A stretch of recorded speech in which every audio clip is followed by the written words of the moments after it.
I got to apologize to everybody. I didn't look at the YouTube page yesterday. I didn't look at our TexAgs Rewind yesterday. So I know many of you commented. I'm assuming many of you did. So I have not gone back to go do it.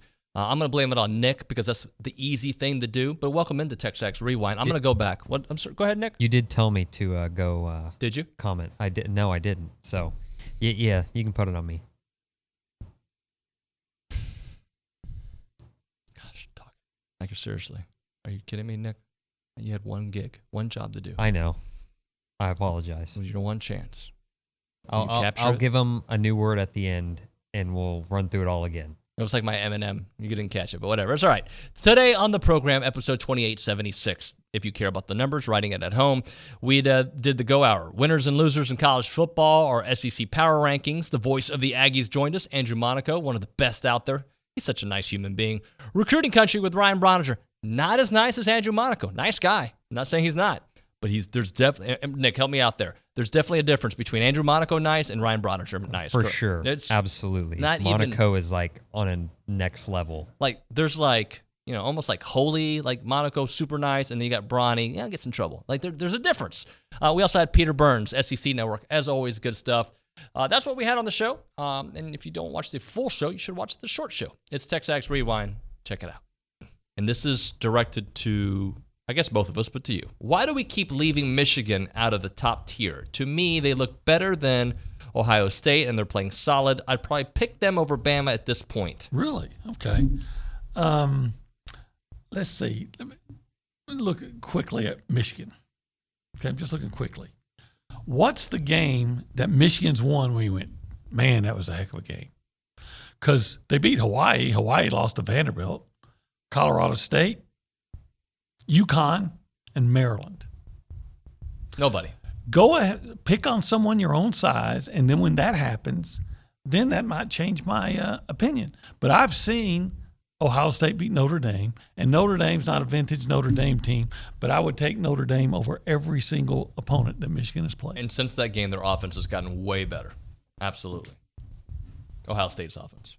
Yeah, maybe Notre Dame has a good defense. But the point is, when the best team you've played, the absolute best team you've played is Maryland. And that was a close game. Now, Maryland's 3-1, and I can't tell you who Maryland played. But you had a close call with Maryland, the only team with a pulse that you played. And that's why I'm not sold on Michigan yet. I'm waiting. And they play Iowa, who can't score yet. They can't score at all. They got them next. And then they got Indiana.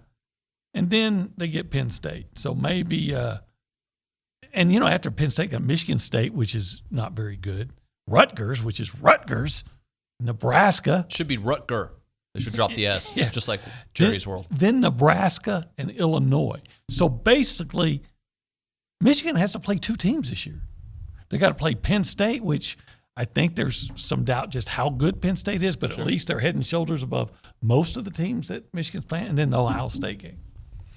That's life in the Big Ten, baby. It is not bad. It's not intramurals, baby. It almost is, baby. Brother, that's what he said. Dan Hawkins said, brother.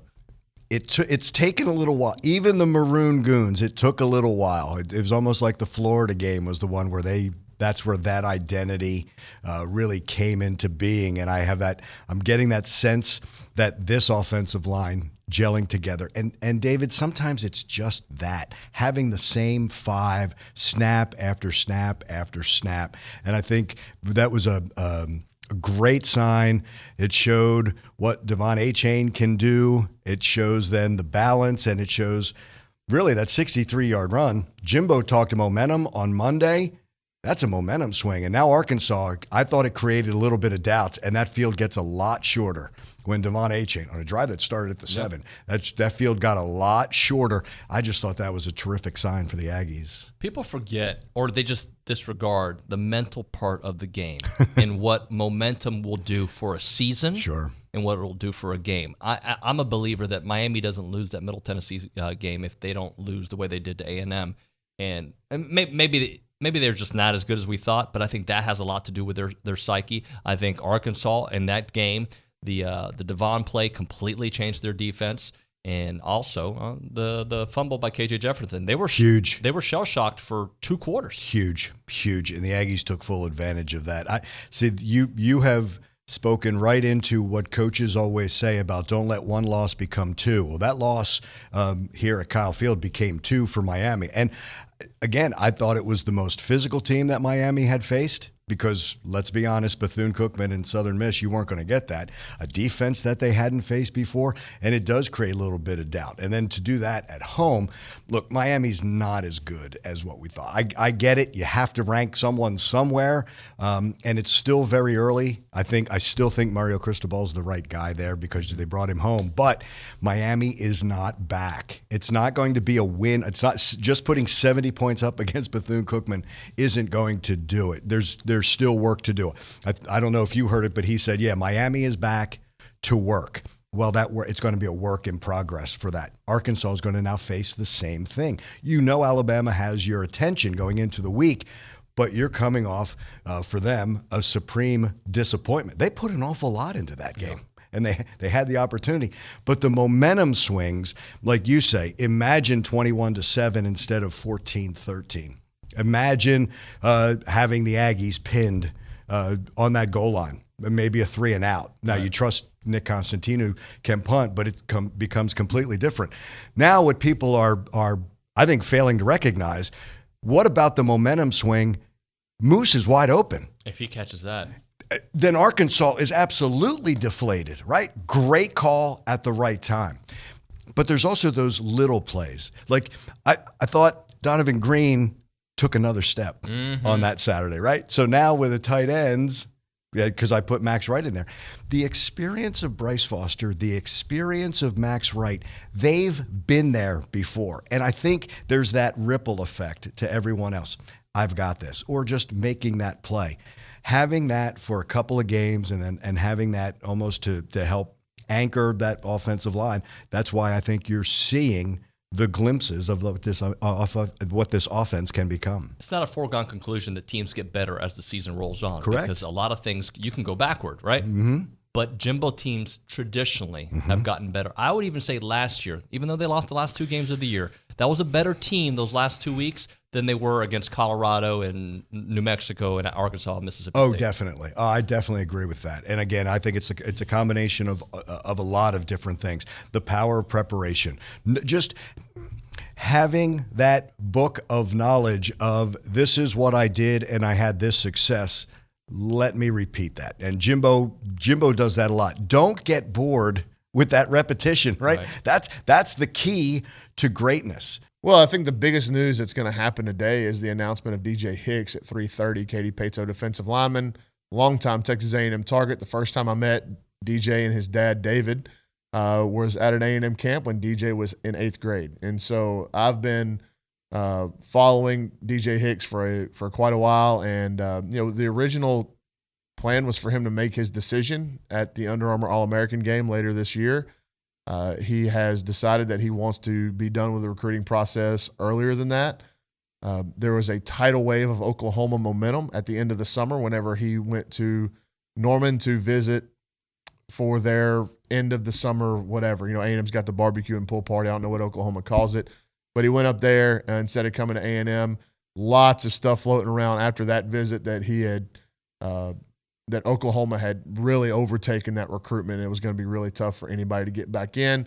But if there was a school that could get back in, it was A&M. And so he comes to Kyle Field in back-to-back weeks, visits for the App State game. We all know how that went. But the good thing about that, if you're looking at it through an A&M lens, is that he met with Elijah Robinson, Terry Price, and Jimbo Fisher at length after the game. And so they made time for him to sit down with him one-on-one, watch tape, talk about his influence on their defense if he chooses to be an Aggie and kind of how he fits in. Then he comes back the next week, skips his homecoming festivities there at Katy Paetow to come up and watch A&M play Miami. Really enjoyed the atmosphere, spoke extremely highly of Kyle Field and the impact that it made not only on the game but on him as a fan and as a potential player there. And then I asked him about A&M rotating all those freshmen in because we knew that not just Oklahoma, but everybody was hitting him with like, hey, A&M, they took 8 defensive linemen last year. They're all highly rated. And so his big question, and this is what I was told before the season started, was that A&M's recruiting pitch with DJ Hicks is going to get a lot stronger once the season starts because all those guys are going to play. and then it kind of alleviates some of those concerns about him being, buried on the depth chart, if you can say that about a kid who's a top 5 player in the country. Right. Yeah, and I think A&M has done a great job in not only just telling him, hey, this is the way it's going to go on the field in terms of our defensive line, but also now showing him. So those are the things that really stand out for A&M, obviously being really close to home. He grew up in Houston, right? And he had the 1 year where he went up and played at Allen as a junior.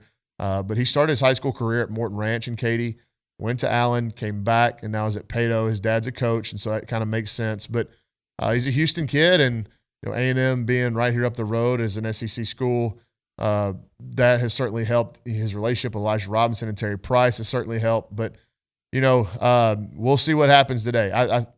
The overwhelming momentum was with Oklahoma entering the week. And whenever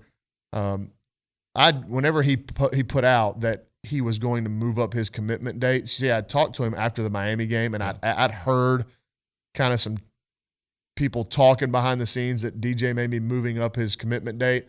So I asked him, and he told me that his plan was still to announce at the Under Armour All-American game. Look, when a kid tells you something, you got to report it. Sure. And even if you're hearing other things, that's what he told me. So then he moves up his date, announced that he's moving up his date the following week. And, so when that happens, you're kind of going, okay, like, is it because A&M did such a good job on those 2 visits, or did he give A&M a chance and they just couldn't overtake the lead that Oklahoma had? So that's where we're at on that today. Is it one of those, Bronny, that the waiting game, because this is what A&M does so well, the waiting game, that even if it is Oklahoma later on, they're still going to, or does it feel like if he picks Oklahoma? I put this out on the site a couple of days, was it yesterday maybe, but he and his family, mom and dad, and he's got 2 younger siblings, much younger siblings, but he and mom and dad were on a Zoom call with the A&M coaching staff, defensive staff, I should say, and Jimbo Fisher. And then, as they do on some of these Zoom calls, they have people come in that have expertise in the academics and the Aggie network and just kind of give them the whole pitch. And I heard nothing but great things about that Zoom meeting. It lasted a while on Monday night, and we'll see if it gave DJ enough to think about, not only for today when he makes his commitment, but long term. And I think A&M's got staying power long term regardless of who he picks today. And I think you could say the same thing about A&M with some more of these guys, like Hakeem Williams picks Florida State. Well, that kind of was expected as the week went on, or the week went up leading into his announcement. But you still talk to people that not even just in Texas, but in Florida, that thinks A&M can stick around there. Mm-hmm. And we'll see what happens on signing day. We're saying the same thing about Tony Mitchell. He's committed to Alabama. I wrote about a kid at Friendswood who I don't know, just people down there in the southern part of Houston, a couple of contacts I have down there said, hey, A&M probably shouldn't give up on this one because I think he'd be open to at least visiting and see what happens there. And Braylon Shelby's a kind of an outside linebacker, defensive end, edge player with super incredible high upside. He's at Friendswood and he's committed to USC. He committed to USC at the beginning of August. So there's a kid at Fort Bend Marshall who I saw on Saturday named Zach Chapman. Zach Chapman's a 6'6", 250-pound defensive lineman that is committed to TCU. Now, this is a kid that I think A&M will go back and look at again because at the end of his sophomore year, he played his final few games in the playoffs with a torn ACL. Played through it. That's pretty incredible.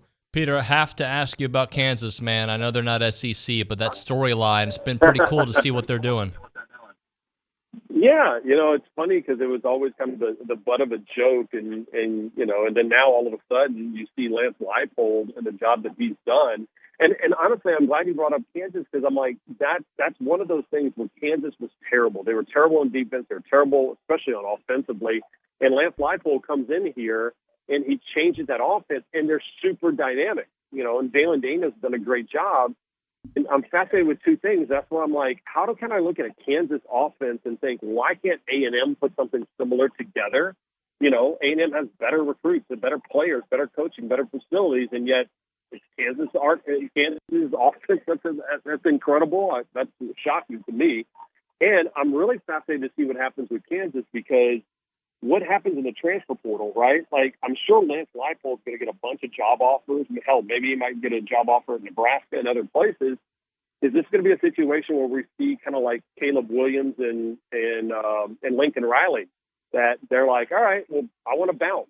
And Lance Leipold takes another job and he brings his quarterback with him. So I think these package deals are going to be something that's really intriguing going forward in college football. Peter, let me close up with one final thought here on the show. And I'm just going to ask you about Anthony Richardson, because you had a comparison to JR, and I'm like, really? So explain it to me. I want to see where you're going with it. And by JR, I mean J.R. Smith, the basketball player. And, I mean, as much basketball as I was a San Antonio Spurs fan for a long time, and I remember watching J.R. Smith, and there were nights where J.R. Smith would go like 13 of 14 with 8 threes, and he would put it up from any place in the gym, and it looked awesome, and he got it. And then there were some weeks where I'm like, he's trying to score in the wrong basket, right? And I think for him, I think that's what Anthony Richardson is. He was incredible and unconscious against Utah and Tennessee, but there's going to be some games where he just doesn't wake up on the right side of the bed and he looks bad. So again, I was trying to think of like the streakiest shooters that I could think of, and I'm like, oh no, it's perfect. J.R. Smith is that guy, and that's what Anthony Richardson is. Some good, some bad.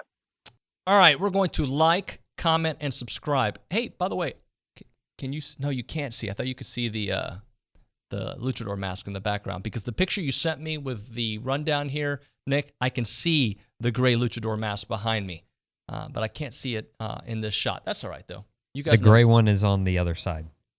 Oh, which is the one I see over here? That's the blue one. Oh. Well, I'm looking at the picture you sent me. This is very confusing for everybody. It is probably a shot of Bronny. Yeah. That's unfortunate. By the way, like, comment, subscribe, tell your friends. We'll see you next time.